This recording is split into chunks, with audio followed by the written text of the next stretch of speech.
وسلم على رسوله الكريم أما بعد فأعوذ بالله من الشيطان الرجيم بسم الله الرحمن الرحيم قال الله تبارك وتعالى في القرآن المجيد والفرقان الحميد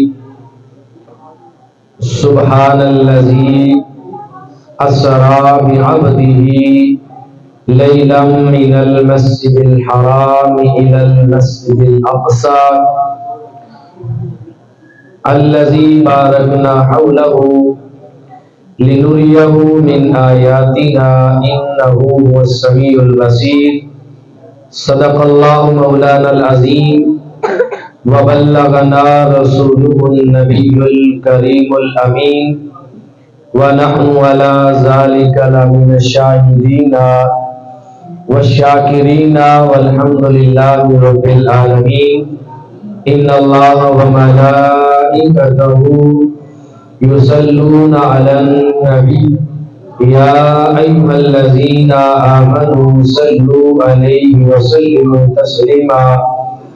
محبت کے ساتھ مل کے تمام بات پڑھیے صلاۃ و سلام علیک یا سیدی یا رسول اللہ وعلی آلک و اصحابک یا سیدی یا حبیب اللہ الصلاۃ والسلام علیک یا سیدی یا نبی اللہ وعلی آلک و اصحابک یا سیدی یا رحمۃ للعالمین۔ خالق کائنات کی حمد و ثنا کے بعد آقا دو جہان سرور انبیاء صلی اللہ علیہ وآلہ وسلم کے حضور ناز میں اپنی محبتوں کا خیال پیش کرنے کے بعد سامعین و حاضرین السلام علیکم ورحمۃ اللہ وبرکاتہ۔ یہ آج کی رات جس رات میں ہم سارے اپنے مولا کے حضور اس کے گھر میں جمع ہیں، بڑی مقدس اور بڑی بابرکت رات ہے۔ یقیناً یہ عبادت کی رات ہے، اللہ تبارک و تعالیٰ کی بارگاہ میں اس کا ذکر خیر کر کے اس کو منانے کی رات ہے۔ اس رات کو شب معراج کے نام سے یاد کیا جاتا ہے۔ لفظ معراج کا معنی ہے عروج، یہ عروج سے بنا ہے، اس کا معنی ہوتا ہے بلندی۔ اس رات رب کائنات نے اپنے حبیب علیہ الصلوۃ والسلام کو اتنا بلند کر دیا کہ کائنات العالم کے اندر نہ کسی کے خیال میں آ سکتا ہے نہ کسی کے تصور میں آ سکتا ہے۔ سامعین محتشم، معراج کیا ہے؟ رب کائنات نے رجب المرجب کی 27 تاریخ کو مسجد حرام سے یا حضرت ام ہانی رضی اللہ تعالی عنہا کے گھر سے اپنے حبیب علیہ الصلوۃ والسلام کو مسجد اقصی تک اور پھر مسجد اقصی سے آسمانوں تک اور پھر آسمانوں سے سدرہ تک اور پھر سدرہ سے لے کر مقام کعبہ قوسین یا ادنیٰ تک، یہاں تک ایک لمحے میں رب کائنات نے اپنے حبیب کو اس رات میں سیر کروائی۔ پھر اس کے بعد رب تعالیٰ نے تمام تر حجابات ہٹا کر اپنے محبوب کو بے حجاب اپنے دیدار سے نوازا۔ اس کا نام ہے معراج۔ بعض لوگوں کے وہم و خیال میں یہ ہے اور بعض قرآن کا ترجمہ کرنے والوں نے دیانت سے کام نہ لیتے ہوئے اور بعض مفسرین نے دیانت اور سمجھ سے کام نہ لیتے ہوئے اس مقام پر لکھا اور کہا کہ شب معراج حضور علیہ الصلوۃ والسلام نے جبریل امین علیہ الصلوۃ والسلام کو دیکھا تھا، رب کو نہیں دیکھا۔ بڑی قابل توجہ بات ہے۔ اور بعضوں نے یہ کہا کہ رب تعالیٰ تو سمت کو متعین کرنے سے پاک ہے، وہ کسی سمت میں نہیں آ سکتا۔ ہم کہیں وہ مشرق میں ہی ہے تو محدود ہو جائے گا، اس کی ذات لامحدود ہے، اسے متعین نہیں کیا جا سکتا، اس کا تعین نہیں ہو سکتا، اس کی حد بندی نہیں ہو سکتی۔ تو جب اس کا تعین نہیں ہو سکتا، وہ کسی سمت میں متعین نہیں ہو سکتا، تو اس کا دیدار کرنا ناممکن ہے۔ دیکھا تو اسے جا سکتا ہے جو کسی سمت میں ہو، جس کا تعین ہو جائے۔ آپ سارے جامعہ مسجد صدیقیہ میں بیٹھے ہیں، آپ کا تعین ہو گیا کہ آپ اس جگہ میں ہیں، اور جو کسی جگہ میں آ ہی نہیں سکتا اسے دیکھنا ناممکن ہے۔ تو جب رب تعالیٰ سمت سے پاک ہے، تعین سے پاک ہے، تو پھر شب معراج حضور نے رب کو کیسے دیکھ لیا؟ میں پوچھتا ہوں، آپ لوگ بتائیں، اللہ تبارک و تعالی مجھ گناہگار کو بھی آپ سب سمیت بغیر حساب و کتاب کے جنت میں لے جائے۔ اللہ ہمیں اپنے محبوب کے نالین کا صدقہ بغیر حساب و کتاب کے جنت میں لے جائے۔ جب جنت میں چلے جائیں تو فرماتے ہیں کہ حضور نے فرمایا، جس بندے نے اس رات میں عبادت کی اور دن میں روزہ رکھا، اس بندے کو اللہ پاک 60 مہینوں کے روزوں کا اجر عطا فرمائے۔ حضرت سلیمان فارسی رضی اللہ تعالیٰ عنہ فرماتے ہیں، حضور نے فرمایا، جس بندے نے اس رات میں عبادت کی، اللہ اسے 100 سال کی راتوں کی عبادت کا ثواب دے گا، اور جس نے دن میں روزہ رکھا، اللہ اسے 100 سال کے دنوں کے روزوں کا اجر عطا فرمائے گا۔ اتنا قیمتی اس کا دن اور یہ رات کو ضائع نہ کریں، جتنی ہو سکے آسانی کے ساتھ عبادت کریں، اتنی کریں کہ فجر ضائع نہ ہو۔ رات کو عبادت کرنا یہ نفلی عبادت ہے، صبح فجر کی نماز پڑھنا فرضی عبادت ہے۔ اگر آپ ساری رات نفل پڑھتے رہیں، صبح فجر رہ جائے تو نفلوں کا فائدہ نہیں ہوگا، نفلوں کا فائدہ اس لیے کہ وہ فرض ہیں جو آپ نے چھوڑ دی، یہ نفل ہے جو پڑھ لی۔ اب نفل پڑھنے کیسے ہیں؟ وظیفہ بتایا گیا ہے، وہ یہ ہے کہ کم از کم 12 رکعت، کتنے؟ 12 رکعت ادا کریں، 2 کر کے۔ ہر رکعت میں سورہ فاتحہ کے بعد آپ 3 مرتبہ سورہ قدر، انا انزلناہ فی لیلۃ القدر، سورہ فاتحہ کے بعد 3 مرتبہ سورہ قدر پڑھیں۔ اس کے بعد پھر 12 مرتبہ سورہ اخلاص، قل هو اللہ احد، یہ پڑھیں۔ سورہ فاتحہ ہر رکعت میں، پھر 3 مرتبہ سورہ قدر اور 12 مرتبہ سورہ اخلاص۔ اس کے بعد آپ رکوع کریں۔ اگلی رکعت میں بھی ایسے پڑھیں۔ یہ 2 رکعتیں ہو جائیں گی، 2 کے بعد سلام پھیر دیں، پھر اگلی 2 کے لیے کھڑے ہو جائیں۔ تو 12 رکعت آپ نے اس طریقے سے پڑھنی ہے کہ ہر رکعت میں سورہ فاتحہ کے بعد 3 بار سورہ قدر اور 12 مرتبہ سورہ اخلاص کی تلاوت کریں۔ اس طریقے سے 12 نوافل پڑھیں، اور پڑھ کے جب بیٹھیں تو 1 تسبیح 100 دانوں کی استغفار شریف کی پڑھیں، اور 100 ہی مرتبہ حضور علیہ الصلوۃ والسلام کی ذات اقدس پر درود پاک پڑھیں۔ اس کے بعد اپنے رزق کے لیے، اولاد کے لیے، مال کے لیے، گھر بار کے لیے جو بھی دعا مانگے رب کائنات قبول فرماتا ہے۔ یہ مختصر وظیفہ ہے، زیادہ سے زیادہ ٹائم لگائیں گے تو آدھا گھنٹہ لگے گا.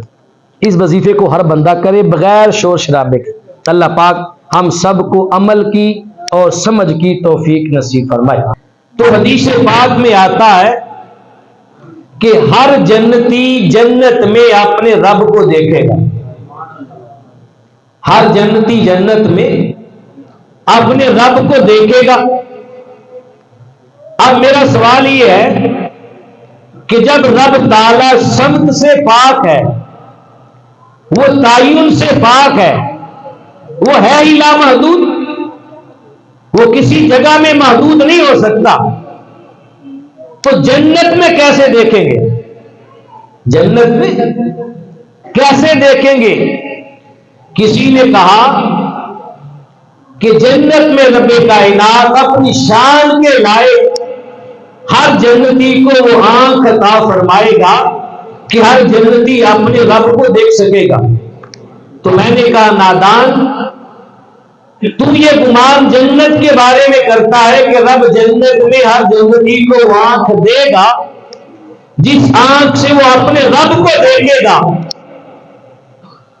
تو میرے محبوب کو رب کائنات نے وہ آنکھ دنیا ہی میں عطا فرما دی.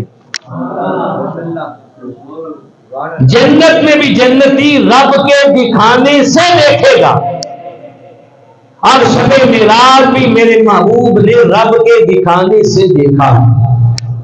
تو جسے رب دکھائے اسے پھر کسی سمت کا محتاج نہیں مانا جائے گا، اسے بھی کسی تعین کا محتاج نہیں مانا جائے گا. محتاج تو تب کہیں جب ہم خود کوئی سمت متعین کریں، ہم خود تعین کریں. جب رب خود دکھائے تو اس کی شان ہے، وہ تو قادر ہے، وہ دکھانے پر قادر ہے. جنت میں چاہے تو جنت میں لے جا کر دکھائے، اور شب اسرا چاہے تو اپنے محبوب کو اپنی بارگاہ میں بلا کر پردے اٹھا کے شب اسرا دکھائے. یہ اس کی شان ہے، وہ جب چاہے دکھائے. یہ بات کہ جن لوگوں نے یہ کہا شب معراج حضور علیہ السلام نے رب کو نہیں دیکھا بلکہ جبریل امین علیہ السلام کو دیکھا، یہ فقط علم کی کمی ہے، علم کی کمی ہے. پڑھے کبھی شیخ محقق کو، امام جلال الدین سیوطی علیہ رحمہ کو پڑھے، اتنے بڑے محدث جنہوں نے 72 بار جاگتے ہوئے دیدار مصطفیٰ کیا. امام جلال الدین سیوطی علیہ رحمہ اپنی کتاب الحاوی للفتاوی میں لکھتے ہیں، یہ میں نے پہلے بھی ایک مرتبہ یہ بات کہی تھی کہ جبریل امین علیہ السلام مکہ اور مدینہ کی گلیوں میں میرے محبوب کے دیدار کرنے کے لیے 24,000 مرتبہ آسمانوں سے اتر کر آئے. کتنی بار؟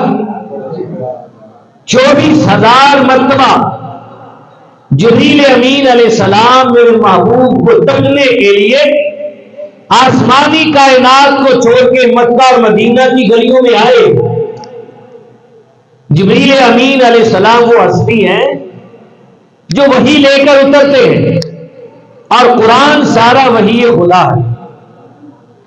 قرآن مجید کی آیات غالباً 6,666 ہیں.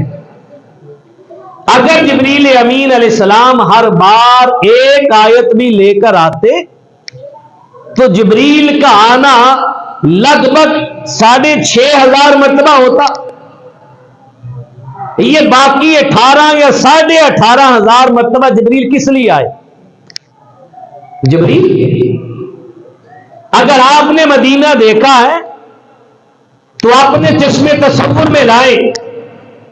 اگر ہم ایک بار شہر مدینہ کو دیکھ لیں تو ہماری پیاس نہیں بجھتی، ہماری تڑپ مزید بڑھ جاتی ہے. جبریل امین علیہ السلام جو بارگاہ مصطفیٰ میں آتے تھے فقط مدینہ نہیں دیکھتے تھے، وہ مدینہ بھی دیکھتے تھے، مدینے والے کو بھی دیکھتے تھے. جبریل امین علیہ السلام کی طرف تھی کہ 6,666 تو قرآن کی آیتیں تھی باقی بار جبریل امین علیہ السلام دیدار مصطفیٰ کے لیے آیا کرتے تھے، اور ایک دن میں کئی بار آیا کرتے تھے جبریل امین علیہ السلام۔ یہ کہنا کہ شب معراج حضور نے رب کو نہیں دیکھا، جبریل کو دیکھا ہے، نادان دیکھ تو صحیح، جبریل تو 24,000 مرتبہ سدرۃ المنتہا کو چھوڑ کر حضور کو تکنے آ رہے ہیں۔ شب معراج حضور نے جبریل ہی کو دیکھنا تھا، تو جبریل تو حضور کی بارگاہ میں ایک دن میں نہ جانے کتنی بار آتے تھے۔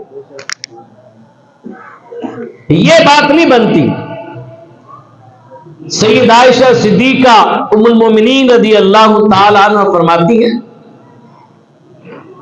کہ رسول اللہ صلی اللہ علیہ وسلم نے ایک روز جبریل امین علیہ السلام سے پوچھا، اے جبریل، ہر نبی کے پاس وحی لے کر جاتا ہے، تو نے یوسف علیہ السلام جیسے حسین و جمیل بھی دیکھے ہیں، تو نے کائنات دیکھی ہے، تو نے مشرق اور مغرب دیکھے ہیں، اے جبریل بتا کوئی ہم جیسا بھی دیکھا ہے؟ تو جبریل امین علیہ السلام کہنے لگے، یا رسول اللہ، میں نے کائنات کے مشارق اور مغارب کو جا کر دیکھا ہے، رب کعبہ کی قسم ہے پوری کائنات میں نے آپ جیسا حسین کوئی نہیں دیکھا۔ تو جبریل تو حضور کے حسن کو دیکھنے آتے ہیں، جبریل تو حضور کے حسن کی قسمیں اٹھا رہے ہیں، اور یہ کہنا کہ شب معراج حضور جبریل کو دیکھنے گئے تھے، یہ کم علمی ہے، یہ نادانی ہے۔ شب معراج اگر جبریل ہی کو دیکھنا تھا تو جبریل تو حضور کے حجرے میں وحی لے کر آتے تھے، جبریل تو غار حرا کے اندر وحی لے کر آتے تھے، میرے محبوب غزوہ میں ہوتے تو جبریل وہاں آتے تھے، میرے محبوب اپنے بستر پہ آرام فرما ہوتے جبریل وہاں آتے تھے۔ جبریل کو دیکھنے کے لیے لامکان پہ جانے کی ضرورت کیا تھی؟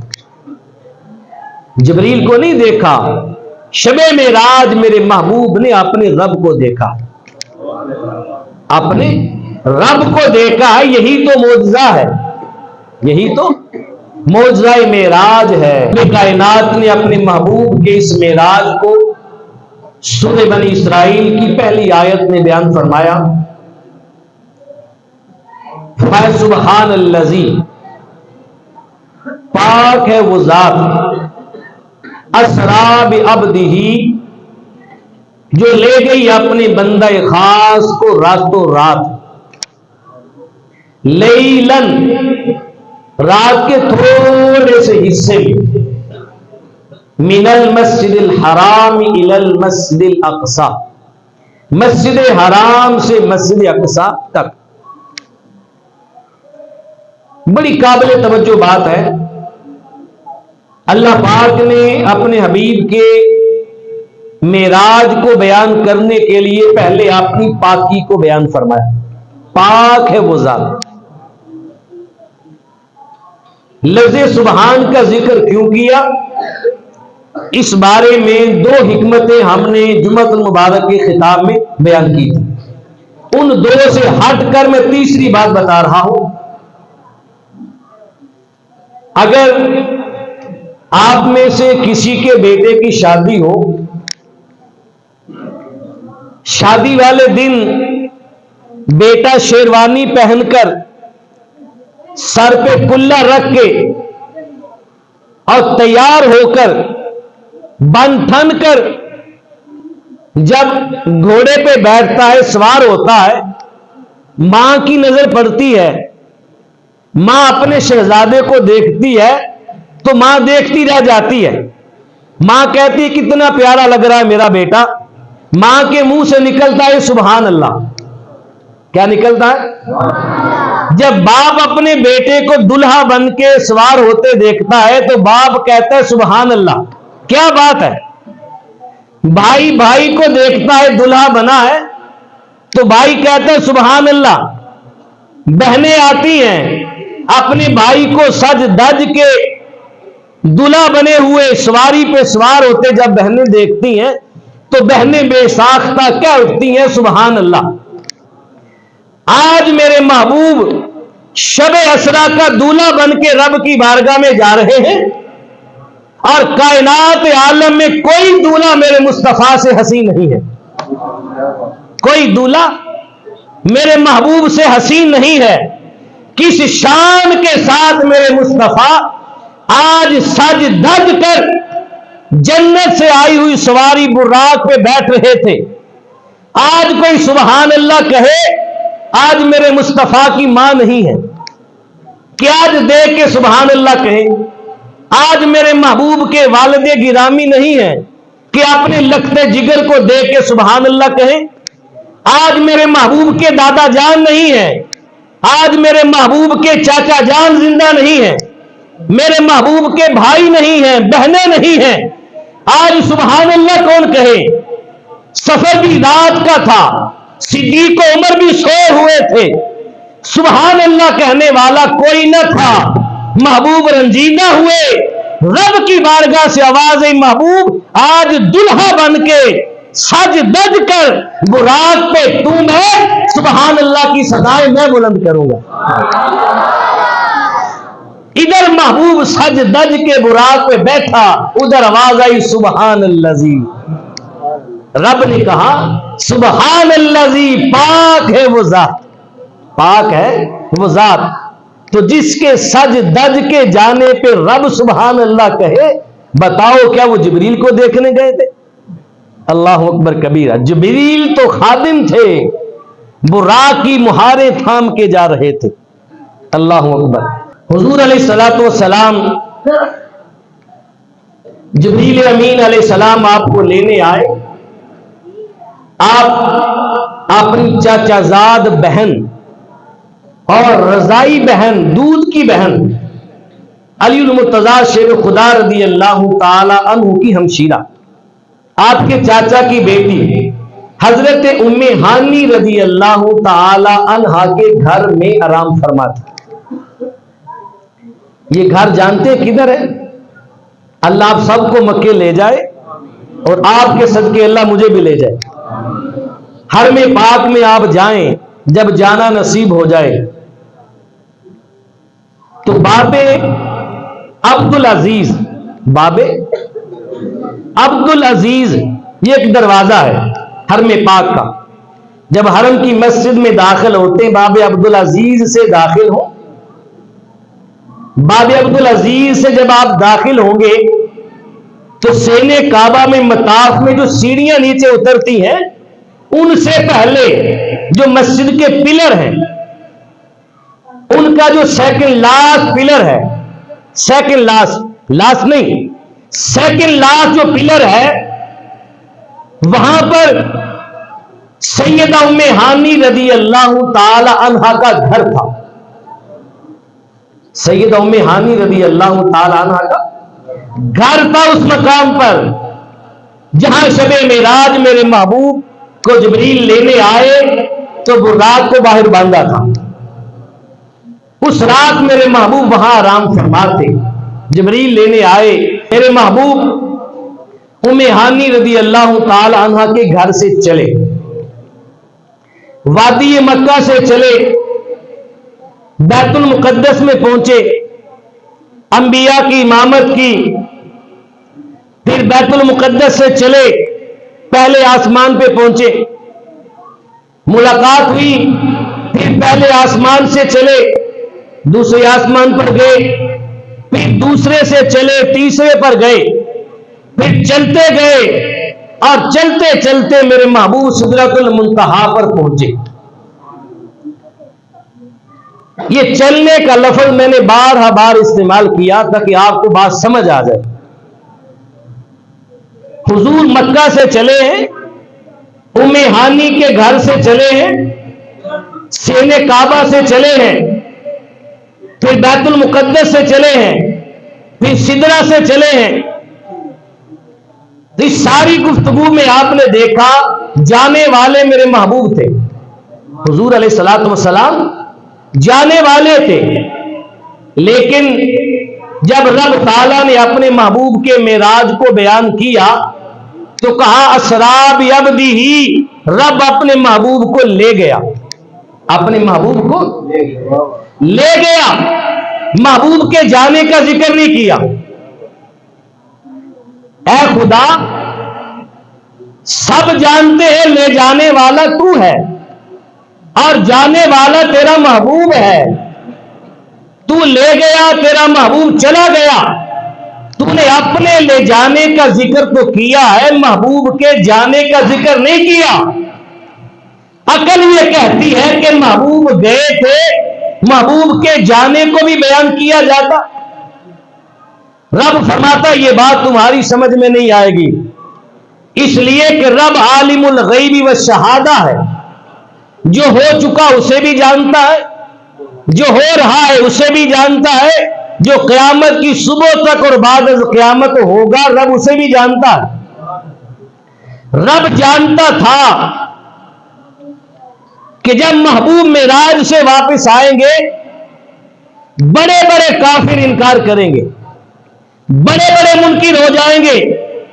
اگر میں نے محبوب کے جانے کا ذکر کر دیا، میں نے کہہ دیا کہ محبوب گیا، یا حضور خود کہہ دیتے، فرما دیتے میں گیا، اگر محبوب کے جانے کا ذکر کیا جاتا تو لوگ میرے محبوب کی ذات پہ مناظرے کرتے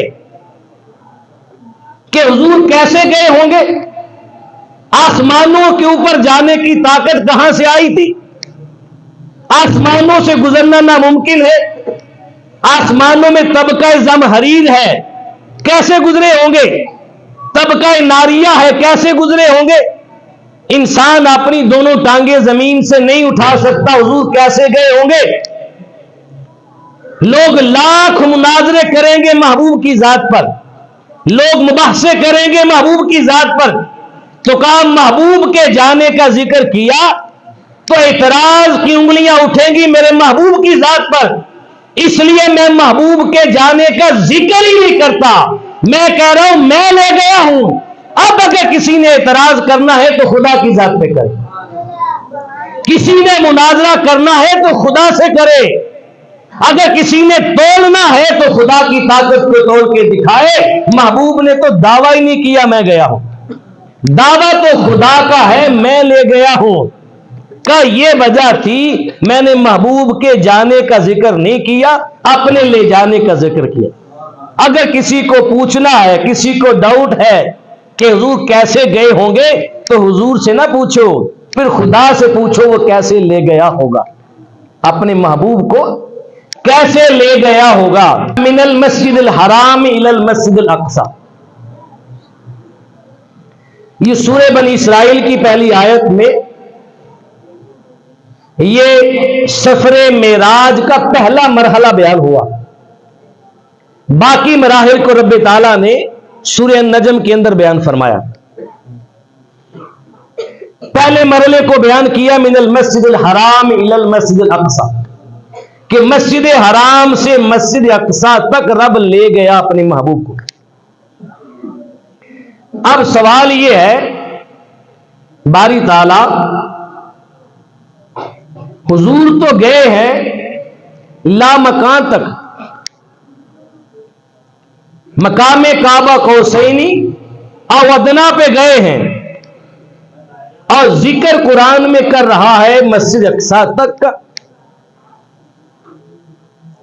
مسجد اقصی تک کیوں بیان کیا؟ اللہ پاک ڈائریکٹ یہ فرما دیتا کہ میں اپنے محبوب کو مسجد حرام سے لامکان تک لے گیا، مسجد اقصی کا ذکر کیوں کیا؟ ایک وجہ تھی۔ اگر میں آپ سے کہوں کہ میں 8:32 پر میں یہاں بیٹھ کر میں نے اپنی گفتگو شروع کی تھی، اور 8:35 پر میں یہاں سے نکلا، میں امریکہ چلا گیا، میں سارا امریکہ گھوما، سب کچھ دیکھا، بڑے لوگوں سے ملاقاتیں کی، اس کے بعد میں 8:38 پر 3 منٹ کے بعد واپس وہاں سے آ کر چیئر پہ بیٹھ گیا، تو آپ مانیں گے؟ آپ یہ بات مان جائیں گے؟ آپ کے پاس کیا دلیل ہے؟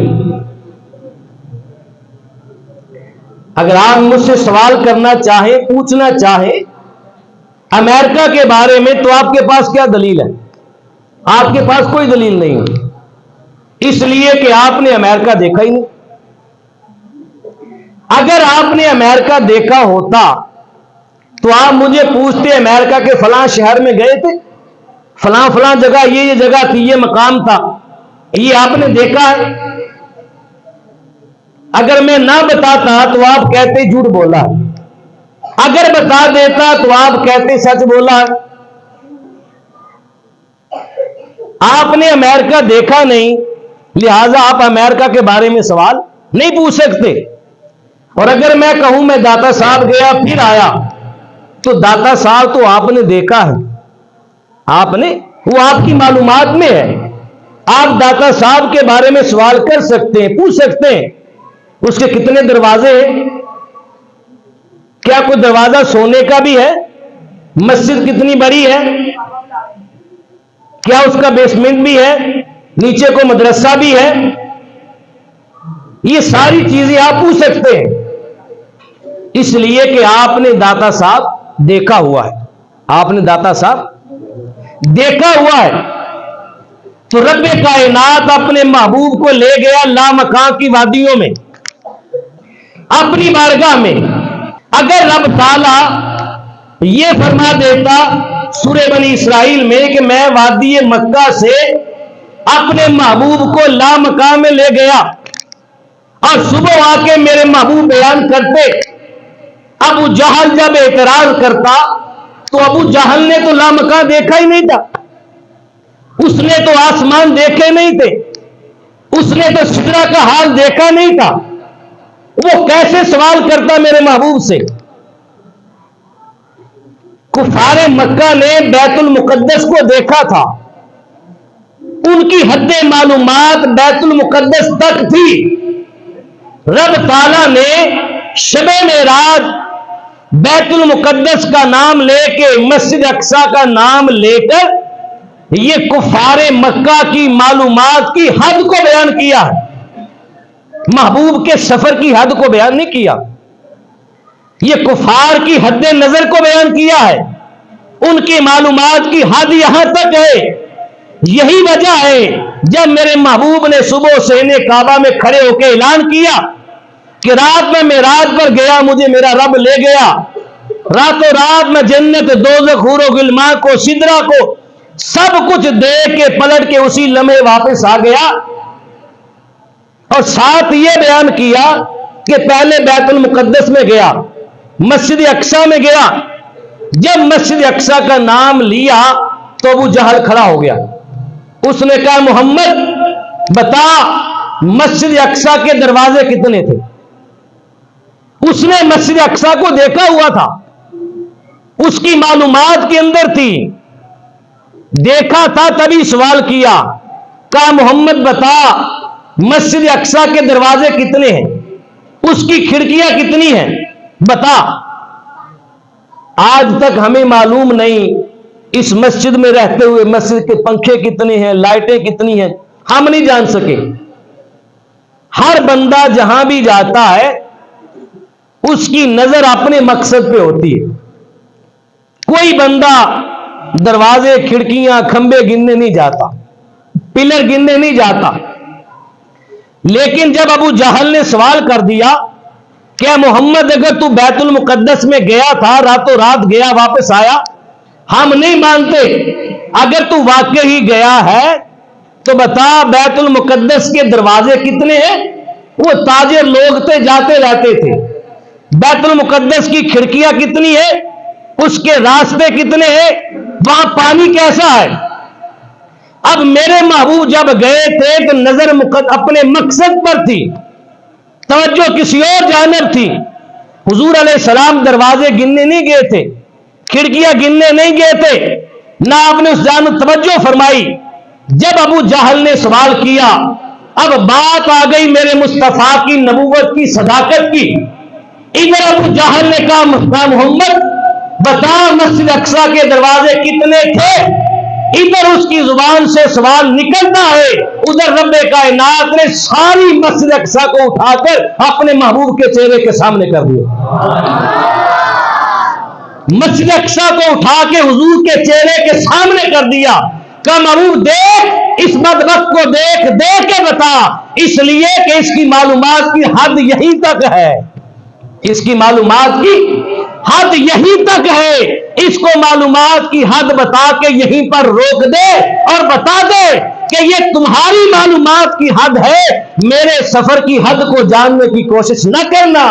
میں شب معراج وہاں تک گیا ہوں جہاں کسی کا خیال بھی نہیں جا سکتا، جہاں کسی کا تصور بھی نہیں جا سکتا۔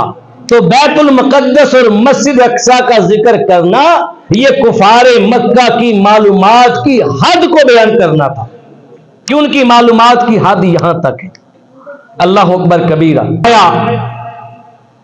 کہ سبحان الذی اسری بعبدہ لیلا، پاک ہے وہ ذات جو لے گئی اپنے بندے کو راتوں رات، لیلا، رات کے تھوڑے سے حصے میں۔ اللہ پاک نے رات کا انتخاب فرمایا۔ اگر میں رات کے انتخاب فرمانے پہ گفتگو کروں تو اس پہ 2-2.5 گھنٹے گفتگو ہو سکتی ہے کہ رات کا انتخاب کیوں کیا۔ یہ ایک الگ چیپٹر ہے، اسے پھر کبھی بیان کریں گے۔ بس اس میں سے ایک دقیق بات اور شاک بات بتا دیتا ہوں جو مفسرین نے لکھی ہے۔ اگر حضور علیہ الصلوۃ والسلام دن کے اجالے میں جاتے، دن کے اجالے میں جاتے، تو جس دن حضور گئے، حضور علیہ الصلوۃ والسلام اتنی شان کے ساتھ گئے، اتنے وقار کے ساتھ گئے، حضور کے حسن میں اتنا اضافہ کر دیا گیا تھا، اگر دن کے اجالے میں جاتے تو کوئی آنکھ میرے محبوب کو جاتے دیکھ نہ سکتی، آنکھیں جل جاتی، لوگ نابینا ہو جاتے میرے محبوب کو دیکھتے۔ اس لیے دن کے اجالے میں نہیں بلایا، رب رات کی تنہائیوں میں محبوب کو لے گیا۔ اے محبوب، رات کے وقت میں آ، جب ساری دنیا سوئی ہوگی اور کوئی تمہیں آتا نہ دیکھے گا، نہ جاتا دیکھے گا۔ آج رات کو اس لیے بلایا ہے، دوسری حکمت یہ ہے کہ تو رات کو آ اور میرا دیدار کر، صبح جا کے جب مکہ میں اعلان کرے گا، اے محبوب جو تیری بات کو بن دیکھے مان لے گا وہ صدیق بن جائے گا، جو بن دیکھے انکار کر دے گا وہ زندیق بن جائے گا۔ تیری بات کو بن دیکھے ماننے والا ابو بکر ہوگا اور تیری مخالفت کرنے والا ابو جہل ہوگا۔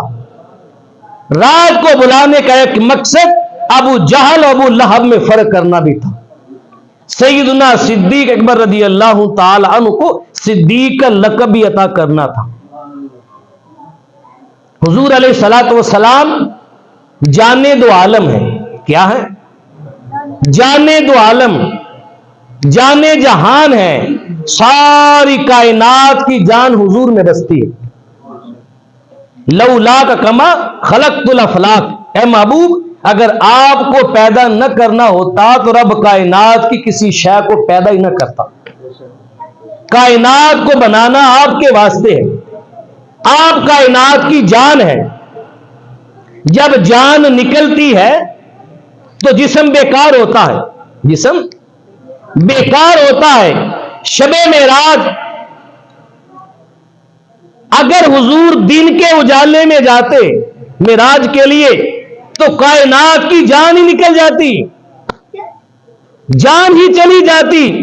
کا محبوب کائنات والے رات کو سوئے ہیں، اب رات کی تنہائیوں میں آ جا، رات کی تنہائیوں میں محبوب کو بلایا۔ اس وجہ سے رات کی تنہائیوں میں محبوب کو بلایا۔ محبوب گئے، جانے دو عالم ہے، آپ اس جہان سے گئے تو جہان کی جان چلی گئی۔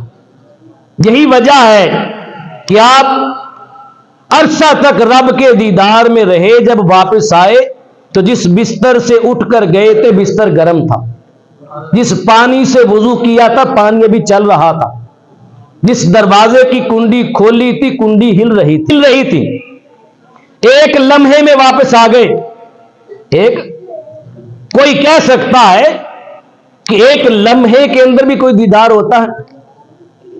دیدار میں تو وقت لگتا ہے، اتنی دور گئے، پھر ایک لمحے میں پلٹ کے آگے، کنڈی بھی ہل رہی تھی، بستر بھی گرم تھا، پانی بھی چل رہا تھا، یہ کون سا دیدار ہے جو ایک لمحے میں کر کے آ گئے؟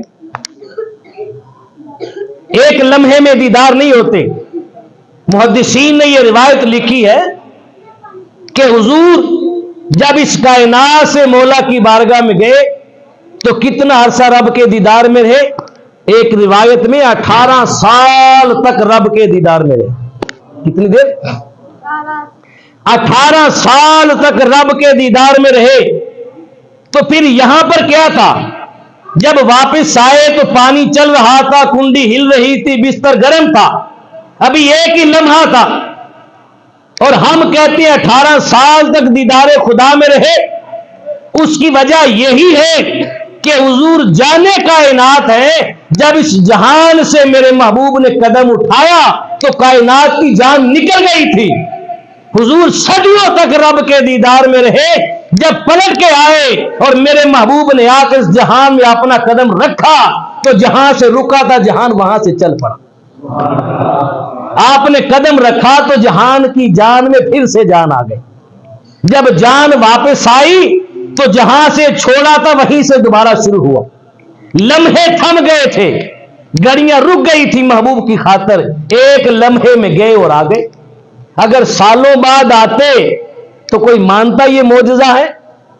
معجزہ ہوتا ہی وہ ہے جو انسانی عقل میں نہ آئے۔ اس وجہ سے رات کو بلایا تو لمحے میں گئے اور آ گئے۔ مسجد اقصی پہنچے، انبیاء علیہ الصلوۃ والسلام پہلے موجود تھے، ان کی امامت کروائی، یہاں پر بھی انبیاء کو نمازیں پڑھائی۔ اگر اس ٹاپک پہ گفتگو کی جائے تو اس کے لیے بھی گھنٹہ 1.5 گھنٹہ درکار ہے، یہ طویل مضمون ہے۔ بہرحال انبیاء علیہ الصلوۃ والسلام نے حضور کی اقتداء میں نماز پڑھی اور حضور پر ایمان لائے۔ سارے انبیاء حضور پر ایمان لا کر حضور کے امتی بنے، یہ بات یاد رکھیں، سارے انبیاء بھی حضور کے امتی ہوئے۔ پھر آسمانوں کا سفر شروع ہوا، ادھر سارے فرشتوں نے اللہ کی بارگاہ میں عرض کی، مولا کریم سارے انبیاء کو تو نے مسجد اقصی میں جمع کر دیا ہے، اور انبیاء کو تیرے محبوب کی ملاقات بھی ہوئی، اقتداء بھی ملی، اور حضور کا دیدار بھی ہوا۔ بار الہ ہمیں بھی موقع دے کہ ہم بھی سارے فرشتے آسمانی کائنات کے ایک جگہ پر جمع ہو جائیں اور ہم بھی آج تیرے محبوب کا دیدار کریں، کیونکہ ہم بھی تیرے محبوب کے امتی ہیں، سارے فرشتے بھی حضور کے امتی ہیں۔ یہی وجہ ہے کہ حضور کی 2 شانیں ہیں، ایک شان بشریت ہے اور ایک شان نورانیت ہے۔ بشری لبادے میں آئے ہم بشریوں کو فیض دینے کے لیے، اور پھر سدرۃ المنتہا پر جا کر سارے نورانی فرشتوں کو فیض دیا نورانی لباس میں جا کر۔ اگر حضور مکمل نورانی لبادے میں آتے تو ہم حضور سے فیض نہ لے سکتے، ہماری خاطر لبادہ بشریت توڑ کر آئے۔ فرشتوں نے عرض کی، بار الہ ہمیں بھی دیدار کا موقع دے۔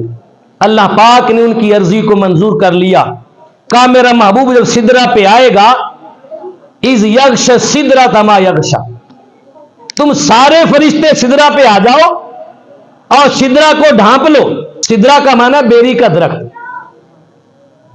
جہاں پر وہ بیری کا درخت ہے وہاں پر انتہا ہے، اس سے آگے کچھ نہیں، آگے نہ کوئی مکان ہے، نہ کوئی مکین، نہ کوئی جگہ۔ سارے فرشتے وہاں جمع ہو گئے آسمانی کائنات کے، ڈھانپ لیا۔ پھر فرشتوں نے عرض کی، مولا تیرا محبوب جب مسجد اقصی میں گیا تھا، سواری سے اترا تھا، نماز پڑھائی تھی، ملاقات ہوئی تھی، تو انبیاء علیہ السلام نے تو جی بھر کے دیدار کیا تھا، یہاں سے تو تیرے محبوب کی سواری ایک لمحے میں گزر جائے گی، ہمیں تو جی بھر کے دیدار کرنے کا موقع نہیں ملے گا۔ ہمیں بھی ایسا موقع دے کہ ہم تیرے محبوب کا دیدار جی بھر کے کریں۔ اللہ پاک نے یہ عرض بھی فرشتوں کی منظور کر لی، مایا چلو تم سارے فرشتے سدرہ پہ جمع ہو جانا، جب میرا محبوب سدرۃ المنتہا پہ پہنچے گا میں اپنے محبوب کی سواری تبدیل کروا دوں گا، اپنے محبوب کی سواری تبدیل کروا دوں گا۔ سواری کے تبدیل ہونے میں جو وقت لگے گا تم سارے مل کے میرے محبوب کا دیدار کر لینا۔ براق کو وہاں پر روک دیا گیا، براق کو روک دیا گیا، سارے فرشتے جمع ہوئے، حضور کا دیدار کیا، ملاقات ہوئی۔ اب فرشتے بھی رک گئے، نوری بھی رہ گئے، جبریل امین علیہ السلام بھی یہاں تک رک گئے۔ اب وہ لوگ بتائیں جو کہتے ہیں کہ حضور نے شب معراج جبریل کو دیکھا تھا، جبریل تو سدرہ پہ رہ گئے، آگے میرے محبوب نے کس کو دیکھا تھا؟ رک گئے، سدرہ سے آگے پھر نور کا ایک سبز رنگ کا تخت آیا میرے محبوب کی بارگاہ، جسے رف رف کہا جاتا ہے، رف رف سبز رنگ کا تخت آیا، میرے محبوب اس تخت میں سوار ہوئے، وہ رف رف میرے محبوب کو اپنی آگوش میں لے کر چل پڑا، چلتا رہا۔ ایک وقت آیا کہ رف رف بھی رک گیا، پھر ایک بقعہ نور آیا، اس نور کے ہولے کے اندر میرے محبوب آئے، وہ بقعہ نور بھی چلتا رہا۔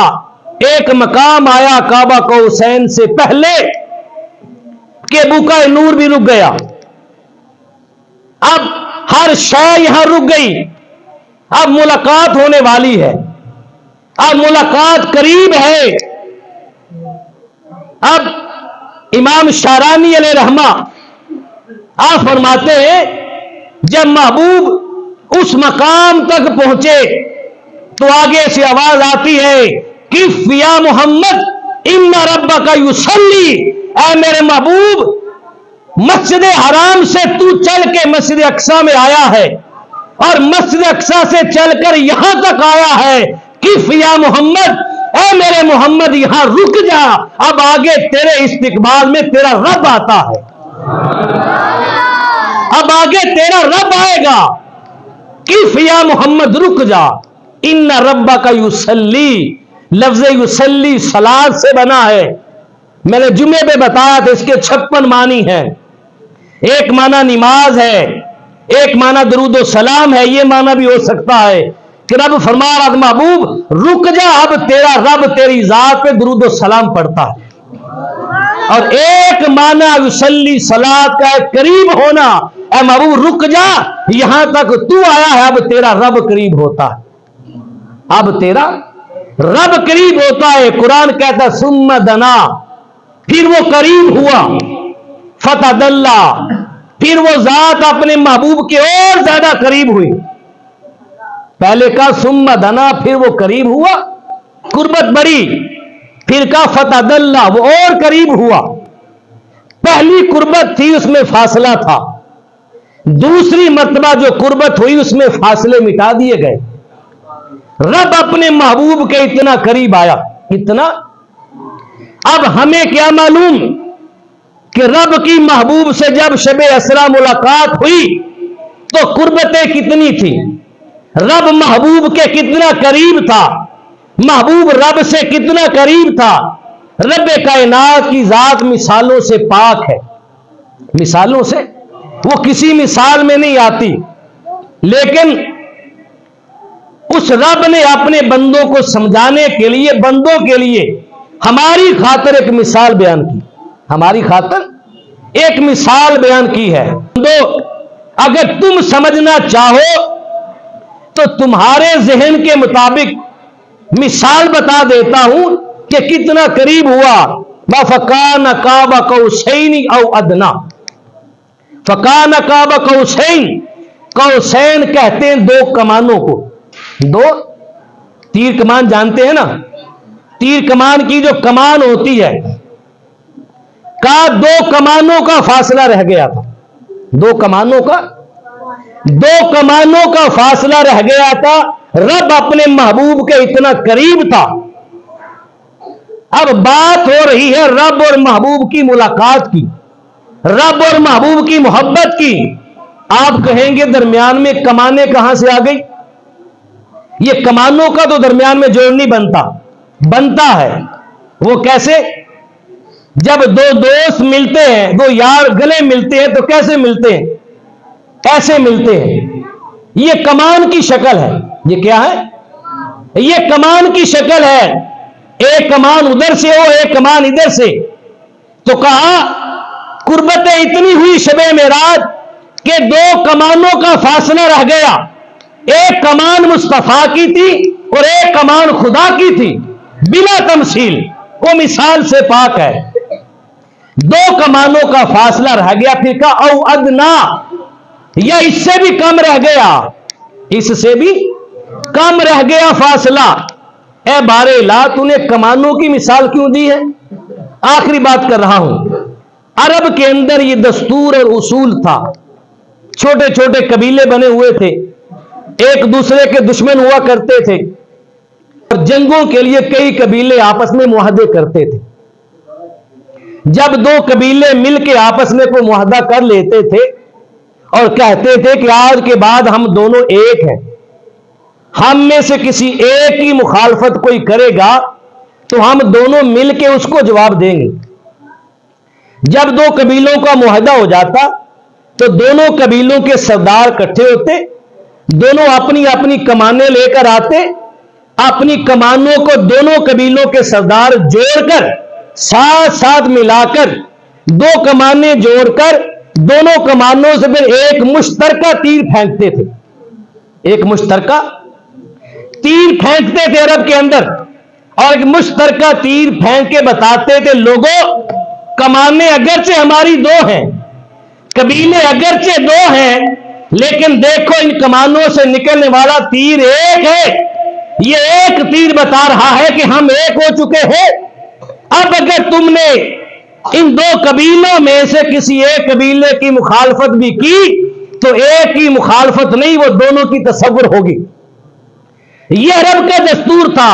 ادھر عرب والے کمانے جوڑتے تھے، ادھر شب معراج رب نے کہا محبوب آ میری بارگاہ میں، آج ہم بھی کمانے جوڑ کے اعلان کرتے ہیں کہ کمانے اگرچہ دو ہیں لیکن ان سے نکلنے والا محبت کا تیر ایک ہے، ان سے نکلنے والا اطاعت کا تیر ایک ہے۔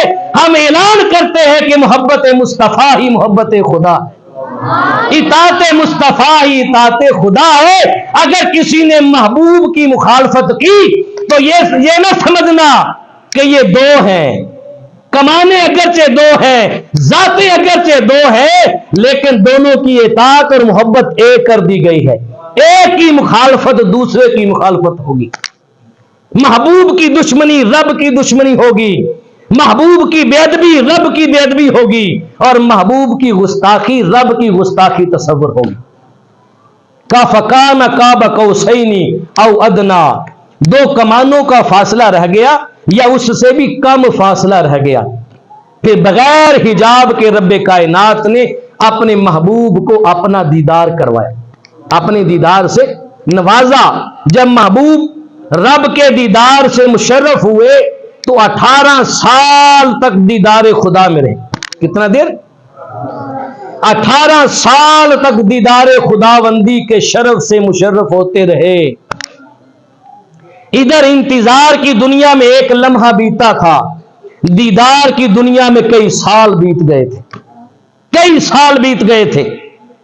پھر قرآن میں رب کائنات نے خود کہا کہ ما زاغ البصر وما طغی، شب معراج محبوب کی آنکھ نے جب اپنے رب کو دیکھا تو آنکھ نہ حد سے بڑی تھی نہ آنکھ بٹکی تھی، بس جس کو دیکھنا تو اسے دیکھتی رہی، اسے ہی۔ شب معراج رب کو دیکھنے کے لیے آنکھ گئی تھی اور رب ہی کو دیکھا۔ جبریل تو سدرہ پہ پیچھے رہ گئے تھے۔ واپس آئے حضور، جب حضور واپس آئے بس ایک سوال کا جواب دینا ہے۔ حضرت موسیٰ علیہ السلام نے رب تعالی سے رب کے دیدار کا مطالبہ کیا تھا، ربی آرینی، اے میرے رب مجھے اپنا آپ دکھا، اپنا جلوہ کرا۔